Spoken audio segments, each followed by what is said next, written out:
La nueva e impactante evidencia se encuentra en las profundidades de la Tierra, bajo capas de roca sedimentaria, llegando a sus rocas fundamentales, los granitos. Allí, fragmentos de materia radioactiva han formado lo que denominan los científicos radiohalos. Estos dejaron rastros reconocibles, creando una esfera a su alrededor. Es posible identificar con precisión qué tipo de material causó estos radiohalos con solo medir sus dimensiones. Un científico de Estados Unidos, el Dr. Robert Gentry, ha examinado más de 100.000 de estos fenómenos. El Dr. Gentry ha descubierto un tipo de radiohalo que sencillamente no debería existir. De hecho, según todos los principios de la teoría evolucionista, ni siquiera puede existir. Es imposible. No obstante, después de años de rigurosos experimentos y pruebas, no cabe ninguna duda. He identificado radiohalos de polonio en granitos de todo el mundo. En América, Canadá, Escandinavia, Europa, Rusia, Japón, Madagascar. Esto es extraordinario, pues estos isótopos de polonio tienen una vida muy corta. Uno de los tipos que he identificado, el polonio 218, existe por solo unos minutos antes de descomponerse, convirtiéndose en otra cosa.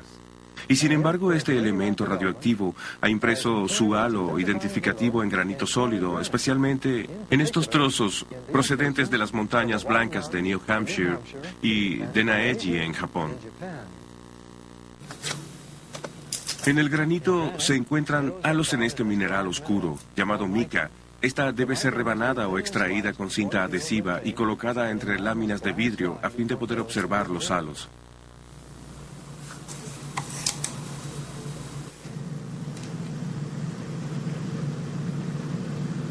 La animación nos ayuda a entender el origen del halo de 3 anillos de polonio 218 que ahora vemos bajo el microscopio.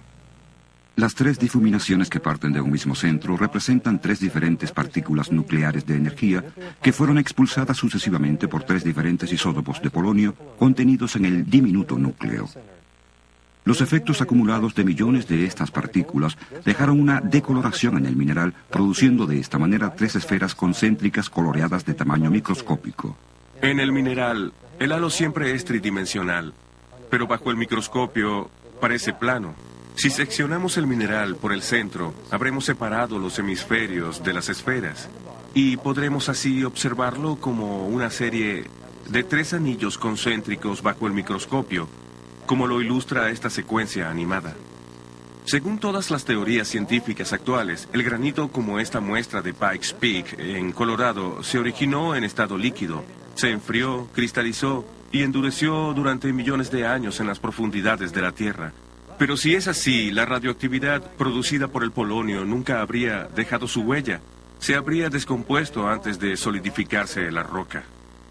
Los gránulos de polonio que produjeron estos halos estaban incrustados profundamente en el granito. De alguna manera, el elemento estaba allí cuando la roca se formó. Pero solo podría formar su radiohalo después de que la roca se hubiera endurecido. Y, si el polonio solo existe durante unos pocos segundos o minutos, la implicación ha dejado perplejo a todo el que la ha meditado. Los halos de polonio indican que la roca base de la Tierra, el granito, se formó casi instantáneamente. De hecho, son evidencia de que en efecto se formó instantáneamente. Científicamente, no existe otra explicación para su presencia. David Gentry, hijo del Dr. Robert Gentry y compañero en el trabajo sobre la creación. Podemos demostrar el principio de los radiohalos del polonio. Imagine que esta pastilla efervescente es un trocito de polonio y que este vaso de agua es una sección de granito derretido. Dejo caer la pastilla e inmediatamente empieza a burbujear. Piense en estas burbujas como si fueran la radiación emitida por ese trocito de polonio incrustado en el granito. Esta efervescencia se desvanecerá en unos 30 segundos y solo nos quedará un vaso lleno de agua un poco ácida. Bien, ¿hay alguna manera de conservar esas burbujas como están? Podríamos colocar el vaso en el congelador. El agua se congelará, por supuesto, en corto tiempo. Esto es algo similar a lo que plantea la teoría de la evolución, que la roca líquida se enfríe lentamente para formar granito. Pero como ya habrán notado, intentar congelar este líquido no daría resultado. Las burbujas se habrían desvanecido mucho antes de congelarse el agua. Y es lo que habría sucedido con la radiación del polonio de haberse enfriado lentamente. Habría desaparecido mucho antes que el radiohalo pudiera dejar su huella en la roca. Si les muestro un vaso de agua congelado con toda la efervescencia todavía presente, como este, sabríamos que algo ocurrió para congelar el agua instantáneamente. En este caso la congelamos en el tiempo, con una pausa en la cinta de video. De igual modo, al observar un radiohalo comprobado inequívocamente que se produjo por cierto tipo de polonio, podemos asegurar que el granito que lo rodea se formó instantáneamente. Las implicaciones de todo esto son increíbles. Si el doctor Robert Gentry está en lo cierto, todas las presunciones evolucionistas de que la Tierra se formó durante millones o miles de millones de años están equivocadas. Y el relato en el Génesis sobre la creación de la Tierra queda validado, pero ¿tiene razón el doctor Robert Gentry?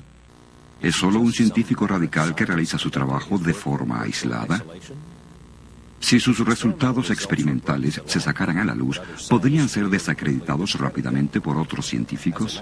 De hecho, el doctor Gentry realizó gran parte de su investigación sobre los radiohalos en los laboratorios nacionales de Oak Ridge, Tennessee. Sus descubrimientos han sido publicados en muchas de las principales revistas científicas del mundo: Science, Nature, Geophysical Research Letters, Earth and Planetary Science Letters, Physical Review Letters, Annual Reviews of Nuclear Science.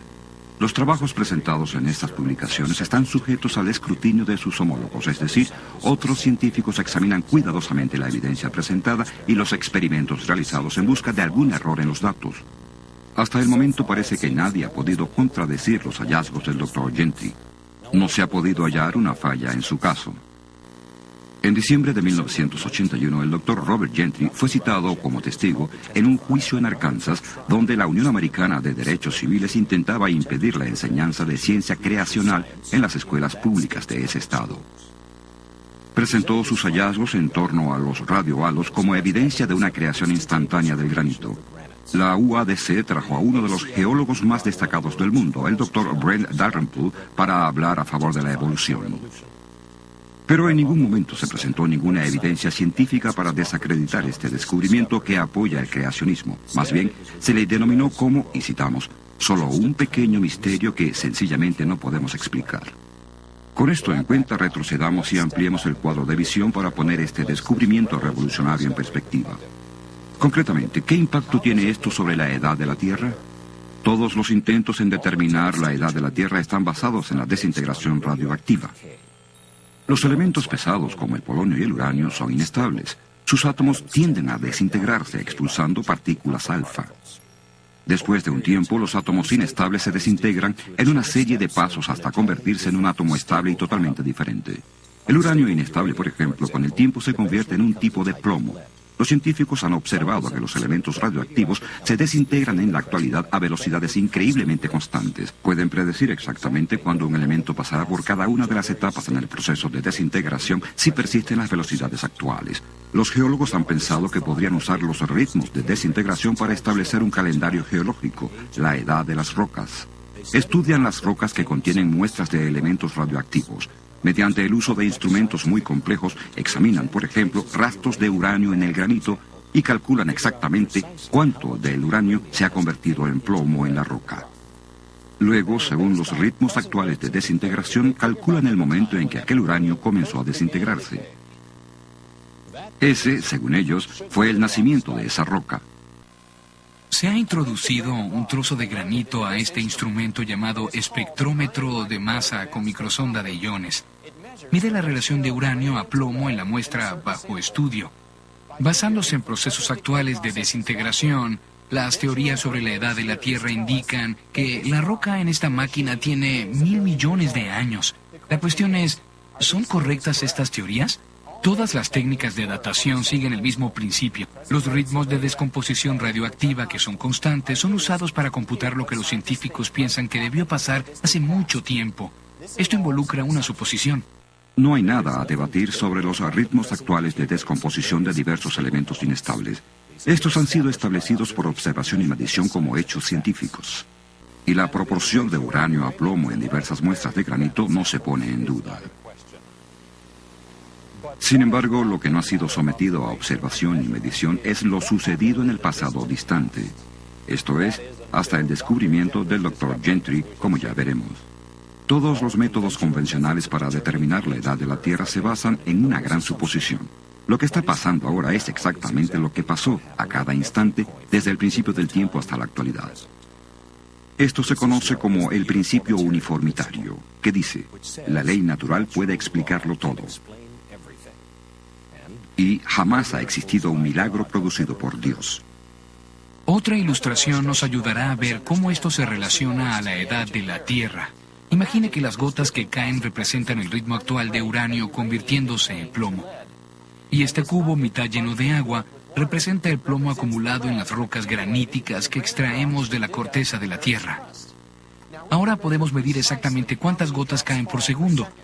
Y podemos medir exactamente cuánta agua está en el cubo. De este modo podemos averiguar el tiempo que el agua ha estado goteando. Todo esto está muy bien. Pero, ¿y si en algún momento este goteo se hubiera convertido en un caudal continuo, aunque solo sea por unos momentos? Como ven, aunque conozcamos con total exactitud los actuales ritmos de descomposición y de igual modo las proporciones de uranio a plomo en los granitos, estos datos no demuestran nada sobre el momento en que se formó la roca, a menos que la descomposición del uranio haya sido constante. Lo que demuestran claramente los radiohalos de polonio es esto. En algún momento, el principio uniformitario se rompió. Algo muy diferente ocurrió en el pasado, algo que pone en duda la constancia de los ritmos de desintegración. Para poder explicar esto, debemos comprender cómo se descubrieron los halos, o sea, cómo se estableció que eran distintos a aquellos formados por la descomposición del uranio. La mayoría de los halos contienen diversos anillos concéntricos, mostrando bandas descoloridas de diferentes maneras. Se parecen a la diana de un arquero. Cada anillo representa un tipo diferente de elemento en la cadena de descomposición del uranio. El uranio padre emite partículas alfa que viajan cierta distancia exacta, creando un halo que le identifica sin lugar a dudas. Igualmente hacen los otros elementos en el proceso de descomposición, creando sus propios anillos. Se puede observar la evidencia del proceso de descomposición del uranio en estos anillos, pero lo que me asombró descubrir era halos que empezaban con polonio. No había evidencia de uranio padre que las produjera. Eso nunca sucede. Se supone que el polonio ocurre en la naturaleza como parte de la cadena de descomposición del uranio. Es uno de los últimos pasos antes de que ese elemento se convierta en plomo. Según nuestros conocimientos, el polonio no existe fuera de este proceso de descomposición. Pero visto a través del microscopio, algo muy diferente que ocurrió en el pasado. Polonio por sí solo. Algo inexplicable según las leyes científicas actuales. Por eliminación reduje las posibilidades al polonio primordial, polonio que fue formado al principio. Uno de los experimentos más importantes que descartaron al uranio y confirmaron al polonio primordial como la causa de los halos de polonio en los granitos se efectuó con la microsonda de iones.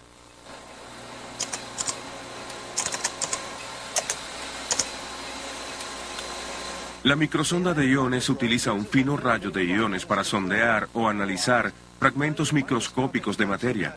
El experimento se programó para que el rayo de iones impactara directamente en el centro del halo, deshaciéndolo átomo por átomo para su posterior análisis por un espectrómetro magnético.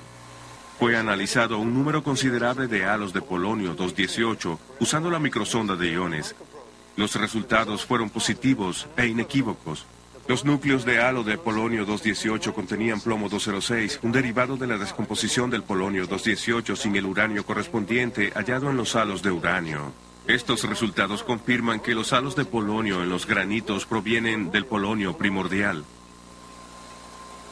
Estos halos no solo indican que los granitos en los que se encontraron fueron formados casi instantáneamente, indican también que el proceso en cuestión era notablemente diferente al que observamos en la actualidad. Esto nos lleva a las profundas implicaciones de los descubrimientos del Dr. Gentry.